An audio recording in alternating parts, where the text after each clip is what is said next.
আপনি তো জামাতে ভোট দিতে চান। জামাতের প্রতিষ্ঠাতা কি আপনি কি জানেন? জামাত কত সালে প্রতিষ্ঠা হয়েছে? জামাতের দলের মূল ভিত্তি কিসের উপরে? শুধু তো আপনার ইসলামিক নাম শুনেছেন, জামাতে ইসলাম, তাই জামাতে ইসলামে ভোট দেওয়ার জন্য আপনি পাগল হয়েছেন। আসুন, জামাত সম্পর্কে ধারণা নেই, একটা ভিডিও দেখবো, তারপর কথা বলবো।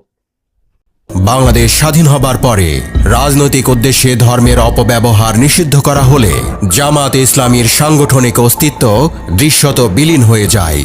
স্বাধীনতার পর সাধারণ ক্ষমার আওতায় জামাতের কিছু নেতাকর্মী কারাগার থেকে বেরিয়ে এলেও দল হিসেবে জামাত নিষিদ্ধ ছিল বহু বছর।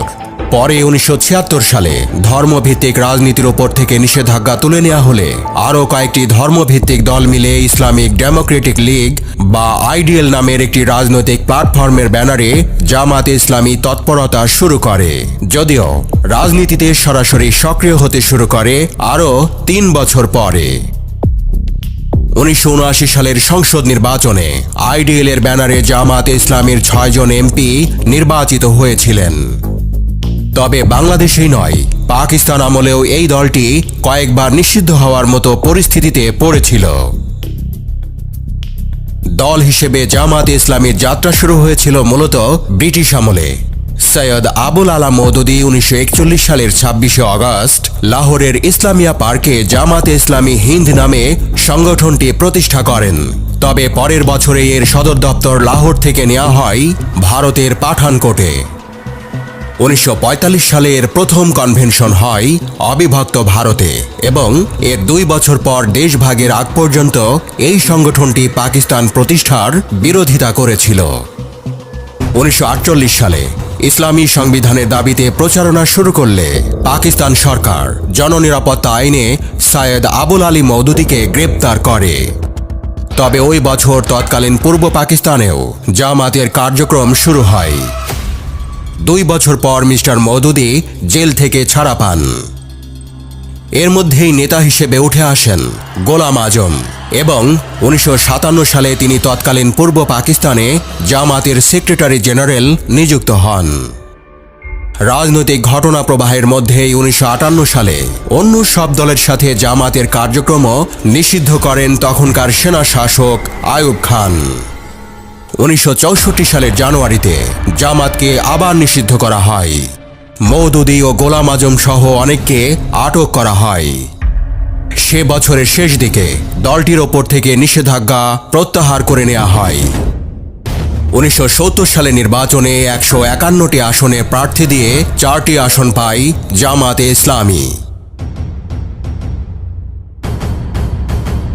জামাতে ইসলামী দল হিসেবে এবং এর নেতারাও সক্রিয়ভাবে 1971 সালে মুক্তিযুদ্ধের সময় বাংলাদেশের স্বাধীনতার বিরোধিতা করে অখণ্ড পাকিস্তানের পক্ষে অবস্থান নেন। তখন পাকিস্তানি শাসকদের সহযোগিতায় শান্তি কমিটি গঠন করা হয়।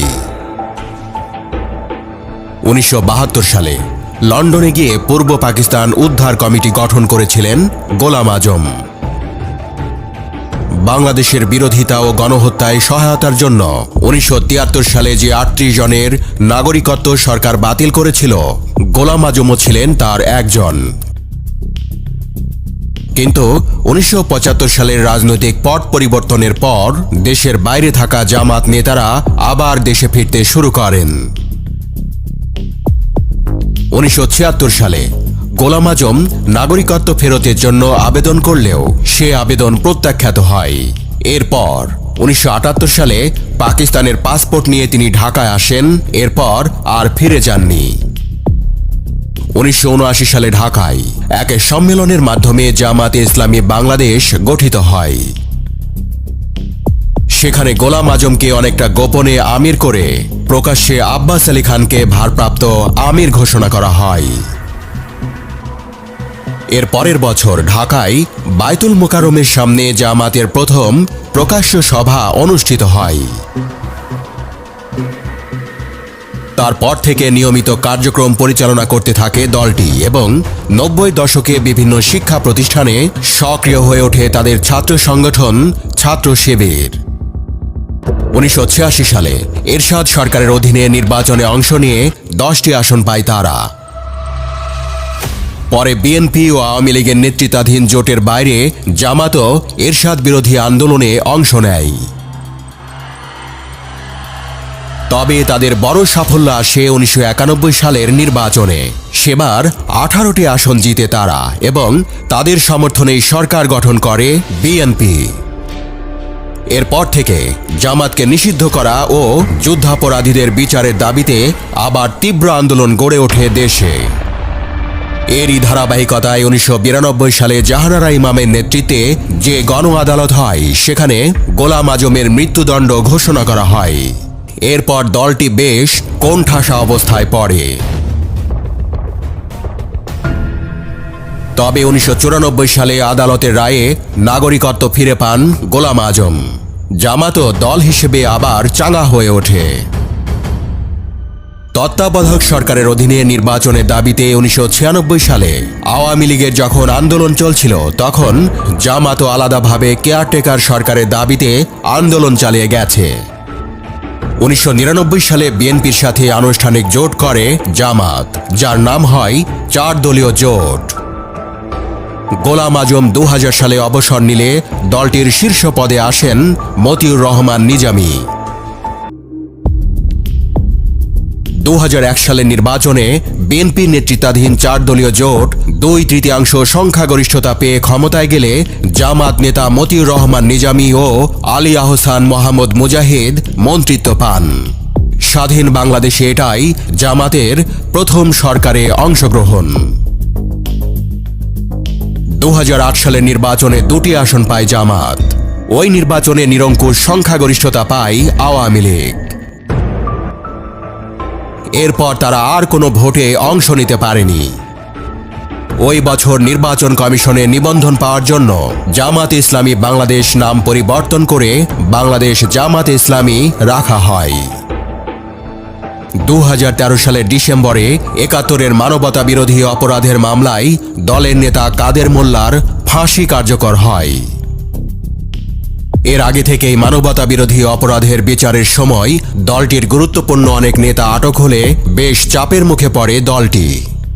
ওই বছরেই সংবিধানের সঙ্গে গঠনতন্ত্র সাংঘর্ষিক হওয়ায় জামাত ইসলামীর নিবন্ধন অবৈধ ও বাতিল ঘোষণা করে হাইকোর্ট। পরে এই সিদ্ধান্তের বিরুদ্ধে আপিল করে দলটি। মানবতা বিরোধী অপরাধের দায়ে সাজা খাটা অবস্থায় 2014 সালের অক্টোবরে মারা যান গোলাম আজম। এ সময় তিনি হাসপাতালে চিকিৎসাধীন ছিলেন। তার 90 বছরের সাজা হয়েছিল মানবতা বিরোধী অপরাধের মামলায়। একই ধরনের মামলায় 2015 সালে দলটির সেক্রেটারি জেনারেল আলী আহসান মোহাম্মদ মুজাহিদের এবং 2016 সালে আমির মতিউর রহমান নিজামীর ফাঁসি কার্যকর হয় এবং দলটি চরম বিপাকে পড়ে। 2023 সালের নভেম্বরে সুপ্রিম কোর্টের আপিল বিভাগ জামাতে ইসলামীকে নির্বাচন কমিশনের দেওয়া নিবন্ধন অবৈধ বলে হাইকোর্ট যে রায় দিয়েছিল তার বিরুদ্ধে দলটির আপিল আবেদন খারিজ করে দেয়। এর ফলে জামাতের নিবন্ধন বাতিলে হাইকোর্টে দেওয়া রায়ই বহাল থাকে। 2024 সালের 31 জুলাই জামাতে ইসলামীকে নিষিদ্ধ ঘোষণা করে সরকার। আমি আশা করি জামাত সম্পর্কে আপনাদের ন্যূনতম ধারণা হইলেও এই ভিডিওটা দেখার পর হয়েছে। আপনার মূল্যবান মন্তব্য কমেন্টে জানিয়ে যাবেন। আজকের মতো এ পর্যন্তই। সবাই সুস্থ থাকবেন, ভালো থাকবেন। দেখা হবে নতুন কোনো ভিডিওতে। আসসালামু আলাইকুম।